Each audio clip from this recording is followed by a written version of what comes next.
राधे राधे, जय श्री राम दोस्तों। स्वागत है आपका अपने यूट्यूब चैनल एटी की पाठशाला में। पैराबोला की आज थर्ड क्लास है। जैसा कि आप जान पा रहे होंगे, पहली क्लास में हम लोगों ने सारी चीज़ों को बेसिक से समझा। फिर दूसरी क्लास में हम लोगों ने इन पे दो क्वेश्चंस को सॉल्व किया था। आज तीसरी क्लास है। आज तीसरी क्लास में हम लोग इस पर आपके सामने क्वेश्चन इस तरीके से आ जाएगा। तो इस तरीके से चीज़ें फाइंड आउट करने के लिए हम कैसे करेंगे। जैसे अभी तक पहली क्लास में हमने क्या किया, एक बेसिक बनाया y square equal to 4ax पे, हमने उस पर सारी चीज़ें उसकी डिटेल में समझी। दूसरी क्लास में हमने क्या किया कि y square equal to 8x और y स्क्वायर माइनस 8x दोनों तरीके से पैराबोला जो बनते थे वो हमने दिखाया। लेकिन जैसे y square equal to 4ax हो गई या y square equal to 8x हुआ या माइनस 8x हुआ, y स्क्वायर इक्वल टू, तो उन चीज़ों को पहले इस तरीके से इक्वेशन रहेगी तो हमें इस तरीके से इक्वेशन को पहले y square equal to 4x के फॉर्म में फाइंड आउट करना पड़ेगा। उस तरीके से जो हम फाइंड आउट कर लेंगे उस तरीके से तब तो हम चीजें निकाल पाएंगे इन सारी चीजों को, तभी तो हम फाइंड आउट करेंगे। तो सबसे पहले साथियों हम इसको अपना क्या करेंगे, कंप्लीटिंग द स्क्वायर फॉर्म लगा के इसको पहले y square equal to 4x के फॉर्म में या x square equal to 4a, मतलब जिस फॉर्म में बनेगी सबसे पहले तो इसको शॉर्ट फॉर्म में वो बनाएंगे, फिर वहां से फोकस निकालेंगे और फिर चीजें आगे बढ़ेंगी। मैंने आपसे कहा था कि आप चिंता मत करिए, जरूरी नहीं है कि हमेशा वर्टेक्स 0 0 यानी ओरिजिन ही बनेगा। वर्टेक्स कुछ भी बन सकता है, बस हमें वर्टेक्स में ये ध्यान रखना था कि हमारा x और y दोनों क्या रखने पे 0 हो जाए। ठीक है, तो आइए सबसे पहले उसको देखते हैं। आज ये वाला आपको विदाउट ओरिजिन वाला मिलेगा। ठीक है, तो आइए स्टार्ट करते हैं। सबसे पहले हमें इसको y का स्क्वायर अलग मतलब दे रखा है, तो हमें से कुछ इस तरीके से बनाना होगा ताकि ये y माइनस समथिंग के स्क्वायर में बने कम से कम। तो क्योंकि y स्क्वायर तो है, y square equal to 4x के फॉर्म में से हम बना लेते हैं। तो इसमें हम y स्क्वायर 2ab 4 माइनस कर देंगे, अगर y square minus 4y 4 minus कर देंगे, 4 प्लस 4 माइनस कर देंगे, तो ये आपका क्या बन जाएगा, y माइनस 2 का होल स्क्वायर बन जाएगा। जैसे अगर प्लस 4 कर दिए तो इतना आपको क्या बन जाएगा, y माइनस 2 का होल स्क्वायर। 4 प्लस किया तो 4 माइनस कर देंगे और क्या, माइनस 8x माइनस प्लस 28 का बराबर 0। ये आपका क्या बन जाएगा, y माइनस 2 का होल स्क्वायर। माइनस 4 इधर गया कितना, ये माइनस 8x और ये प्लस का 24 बराबर 0। उसको उधर लिए जाइए, y माइनस 2 का whole square equal to 8x minus का 24। ठीक है, ये आपका हो गया y माइनस 2 का होल स्क्वायर, 8 कॉमन कर लीजिए, x माइनस 3। अब कुछ आपको इस तरीके से दिख रहा है कि y square equal to 4ax, क्या आप यहां से रिलेट कर पा रहे हैं, y square equal to 4ax, क्या यहाँ पे आप इस चीज को रिलेट कर पा रहे हैं। y स्क्वायर जी, y स्क्वायर y की जगह y माइनस 2 लिखा हुआ, छोड़िए अभी पहले आप x की जगह 4a की जगह 8 लिखा हुआ है, x की जगह आपका x माइनस 3 लिखा हुआ है। तो क्या इस तरीके की फॉर्म बन गई। अभी तक हमने जो दो बेसिक क्लासेस की थी वहां पे हमें क्या मिल रहा था, ठीक हम इस तरीके से फॉर्म को ही उठा रहे थे, लेकिन इस तरीके से आगे पेपर में आएगा तो आपको सबसे पहले इस तरीके से उसको अपने फॉर्म में बनाना होगा, फिर अब यहाँ से आपको आगे बढ़ना होगा। तो सबसे पहले हम यहाँ पे क्या देखेंगे, सबसे पहले हमें क्या फाइंड आउट करना है, यहाँ पे क्या फाइंड आउट करना है, y square equal to 4x है। सबसे पहले हम फाइंड आउट करेंगे अपनी क्या चीज, वर्टेक्स, जो कि आप यहाँ देख रहे हो। वर्टेक्स के लिए हमने क्या कहा था, वर्टेक्स के लिए हमने ये चीज डिस्कस की थी कि आपको क्या रख दो कि x 0 बन जाए, क्या रखो y 0 बन जाए। तो आप इसमें देखिए कि x को क्या रखोगे आप कि x 0 बन जाएगा, तो जाहिर सी बात है 3 रखेंगे तभी तो x 0 बनेगा। तो सबसे पहले हम इसमें क्या रखेंगे, 3। तो x के कोऑर्डिनेट हमारे क्या आ गए, 3, वर्टेक्स क्या हो गया 3। ठीक, अब y में देखिए, y में आप क्या रख दो कि y 0 बन जाए। तो y में हम क्या रखेंगे, y 0 बन जाए, तो y में 2 रखेंगे तो 0 बन जाएगा। तो y क्या हो गया 2। तो हमारा वर्टेक्स क्या आ गया यहाँ पे 3, 2। तो ये फाइंड आउट हो गया सर। अभी तक हम लोगों ने क्या देखा था आपका कि हमारा दोनों क्लासेस में, पहले बेसिक में भी और उसमें क्वेश्चंस में भी हमारा वर्टेक्स 0 0 बन जा रहा था। ठीक है, ओरिजिन से। लेकिन आज हमारा वर्टेक्स क्या बन गया 3, 2। तो अब चीजें बदलेंगी, क्या चीजें बदलेंगी, जी हाँ चीजें बदलेंगी, लेकिन कैसे बदलेंगे, क्या बदलेंगे। तो अब क्या होगा, क्या हमने जो पढ़ा था वो फिर मतलब इस पे अप्लाई नहीं होगा, सारी चीजें अप्लाई होंगी, आप धैर्य रखिए। आइए सबसे पहले हम यहाँ से a फाइंड करते हैं। तो 4a की जगह क्या लिखा हुआ 8, तो 4a इक्वल टू 8। यहाँ से a की वैल्यू क्या आ गई 2, क्या आ गई, a की वैल्यू आ गई 2। तो अब हमारे पास क्या आ गया, फोकस। अब फोकस आ गया तो चीजें हम अपनी पुरानी चीजें से सारी चीजें कर सकते हैं, जी हाँ। तो सबसे पहले हम क्या करते हैं, इसी को अब मानते हुए, फोकस हमारा क्या आ गया 2, तो इसी को अब हम मानते हुए अपनी सारी चीजें निकाल लेते हैं। ठीक है, तो आइए सबसे पहले हम अपना फोकस 2 मानते हुए सारी चीजें लिख लेते हैं। तो फोकस हमने क्या मान लिया 2, 0। कह रहे कि सर हम लोग का तो क्वेश्चन ये दे रखा था, आप इसके अकॉर्डिंग कर रहे हैं। तो धैर्य रखिए, अभी आपको चीजें बताई जा रही हैं। सबसे पहले आप क्या करिए, अपना फोकस 2 मानते हुए सारी चीजें जो आपको पढ़ाई गई हैं आप लिख लीजिए। इक्वेशन ऑफ एक्सिस, एक्सिस कौन सा है, एक्स एक्सिस से बन रहा है तो y equal to 0। Equation of latus rectum, latus rectum की क्या है, x इक्वल टू क्या देखा है focus 2। End points of latus rectum क्या होगी, आपको लिखना है 2, क्या लिखना है 2, 4 दुगना करिए 4 और इससे क्या हो जाएगा y negative. Length of latus rectum क्या होती है 4a, तो 4 2 8। इक्वेशन ऑफ डायरेक्ट्रिक्स क्या होगा, x इक्वल टू 2 है तो x इक्वल टू माइनस को 2। Distance between directrix and latus rectum,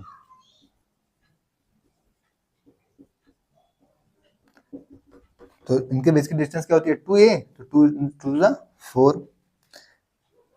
eccentricity तो 1 ही मिलेगी। डेफिनेशन तो वही है आपकी, डेफिनेशन से कोई मतलब नहीं, पैरामीट्रिक फॉर्म। डेफिनेशन आप लिखे रहिए, क्या क्या थी आपकी, P A equal to P F. Parametric form, parametric form आपकी थी क्या, x equal to a t square, a क्या है 2, तो 2t square, x equal to और वाई इक्वल टू क्या थी 280, तो 2 यानी 4, 2 2 4 t, और यहाँ पे 2t स्क्वायर और 4t। ये हमने क्या किया, जो हमने पहली क्लासेस में, पहली 2 क्लासेस में हम लोगों ने सीखा था, ठीक वही चीज को अप्लाई किया। वर्टेक्स हमें क्या बताए थे 2 3, ठीक है, रखने में 0 हो रहे हैं, हमने वर्टेक्स को 2 3 3 2 रख लिया, तब 3 2 रखने 0 रहते हैं, x 3 पे y 2 पे, हमने वर्टेक्स 3 2 रखा। बाकी हमने फोकस a निकाला, a की वैल्यू 2 आ गई। तो सारी चीजें जो हमने आपकी प्रीवियस क्लासेस में पढ़ रखी थी, हमने उसी चीज को अप्लाई करके कर लिया।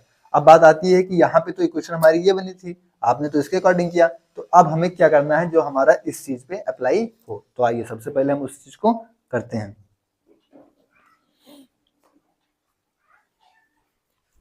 ठीक है, सबसे पहले आपको कुछ नहीं करना है, अब आपके पास जो आपका वर्टेक्स दे रखा है आपको उसी को सारी जगह रखना है। सबसे पहली चीज, आपकी लेंथ कोई नहीं बदलेगी, क्या हो गई आपकी लेंथ कोई नहीं बदलेगी, ना आपकी कोई इक्वेशन बदलेगी, ये दोनों चीज आप याद रखिएगा, लेंथ और इक्वेशन नहीं बदलेगी, बाकी सारी चीजें आप क्या करेंगे, आप अपने वर्टेक्स को उस पर रख देंगे।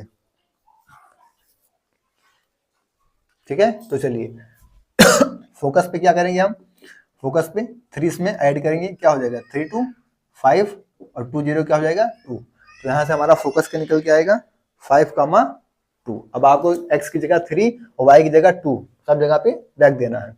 इक्वेशन आ y इक्वल टू 0, तो y इक्वल टू क्या है 2, तो आप यहाँ क्या रखेंगे y equal to 2। Equation of latus rectum x equal to क्या था 2 और 2 में 3 ऐड करेंगे तो क्या हो जाएगी x इक्वल टू 5। इन पॉइंट्स क्या होंगे, तो यहाँ पे 2 में 3 ऐड करेंगे, 2 में 3 ऐड करेंगे तो क्या हो जाएगा, 2 में 3 ऐड करेंगे तो क्या होगा 5 और 4 में 2 ऐड करेंगे तो 6 और फिर 2 में 3 ऐड करेंगे तो 5 और -4 में 2 ऐड करेंगे तो माइनस का 2। फिर यहाँ पे लेंथ तो नहीं चेंज होगी, लेंथ यही रहेगी।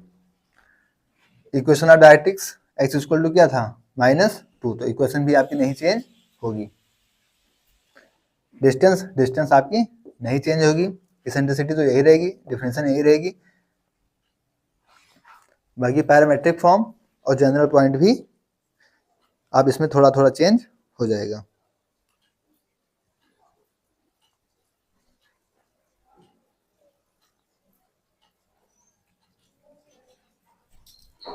ठीक है, इक्वेशन डायरेक्ट्रिक्स में आपके x की वैल्यू क्या है 3, तो 3 आप यहाँ रखेंगे तो 3 - 2 क्या हो जाएगा, x की वैल्यू क्या हो जाएगी यहाँ पे 1, या x - 1 इक्वल टू 0। इसेंट्रिसिटी यही रहेगी आपकी, डेफिनेशन वही रहेगी, पैरामेट्रिक फॉर्म। हाँ, x में आपको क्या ऐड करना है 3, तो पैरामेट्रिक फॉर्म यहाँ से क्या बन जाएगी x equal to 3 plus 2t square, और y में क्या करना है आपको ऐड करना है 2, तो y इक्वल टू 2 प्लस का 4t। जनरल पॉइंट्स आपके यही हो जाएंगे।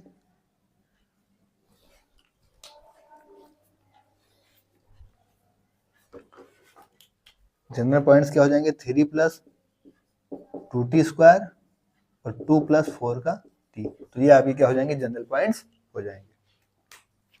ठीक है साथियों, नोट करिए, फिर एक बार और समझाते हैं।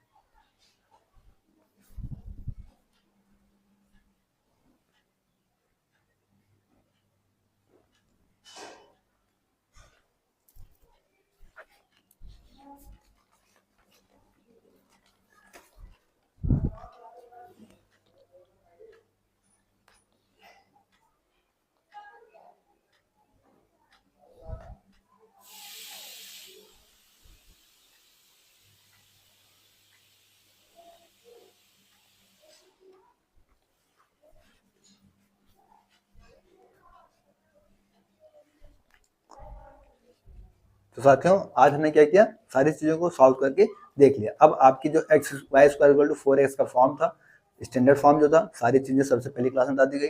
दूसरे फॉर्म में वाई स्क्वायर इक्वल टू सिर्फ आपका फोकस चेंज करके सारी चीज़ें आपका पॉजिटिव निगेटिव दोनों तरीके से आपका बना के दिखा दिया गया, ठीक है। तीसरी चीज़, आपको इस तरीके का कोई जनरल क्वेश्चन दे दिया जाएगा अगर, ठीक है, इस तरीके का कोई जनरल क्वेश्चन आपको दे दिया जाएगा, उसको आपको फिर Y square equal to 4x के फॉर्म में बना के वहाँ से वर्टेक्स निकाल के, फिर वर्टेक्स अगर 0 0 ना आके कुछ चेंज हो गया तो फिर हम पुरानी चीज़ों को अप्लाई करते हुए कैसे चीज़ें निकालेंगे, ये भी चीज़ें आपको काफ़ी अच्छे से डिटेल्स में बता दी गई हैं। तो इसलिए इस 3 क्लासेस में जाके आपको Y square equal to 4x जो कि तीनों तरीके से जो कॉन्सेप्ट इससे रिलेटेड आते हैं, तीनों क्लासेस में आपको लाके कंप्लीट करके दे दिया गया है। आपको वर्टेक्स आएगा, आप जो सीखे हुए हैं आपका फोकस से निकालना, आप सारी चीज़ अपने फोकस से निकाल लेंगे और उसके बाद वर्टेक्स को एक्स वाई की जगह रख देंगे। बस आपको क्वेश्चन और उसके क्या करना है, लेंथ में याद रखना है कि लेंथ में कोई चेंज नहीं होगा, ठीक है। बाकी सेंट्रिसिटी डेफिनेशन में कोई चेंज नहीं होता। बाकी आपको एक्स के कोऑर्डिनेट्स को उसमें ऐड कर देना है, वाई के कोऑर्डिनेट्स को बाकी सब जगह ऐड कर देना है, आपकी इक्वेशन सही बन जाएगी, ठीक है। आप चाहें तो पहले बार में ही ऐड करते हुए जा सकते हैं, लेकिन अगर आप इस तरीके से लिखे रहेंगे तो आपको गलती होने की संभावना भी नहीं होगी और आप चीज़ों को ज़्यादा अच्छे से रिलेट कर पाएंगे, ठीक है साथियों। इसकी पीडीएफ आपको टेलीग्राम चैनल एटिक पाठशाला पे मिल जाएगी। साथ ही कोई भी डाउट हो तो आप कमेंट बॉक्स में टेलीग्राम चैनल पे आसानी से पूछ सकते हैं। ओके, थैंक्स, जय श्री राम, राधे राधे।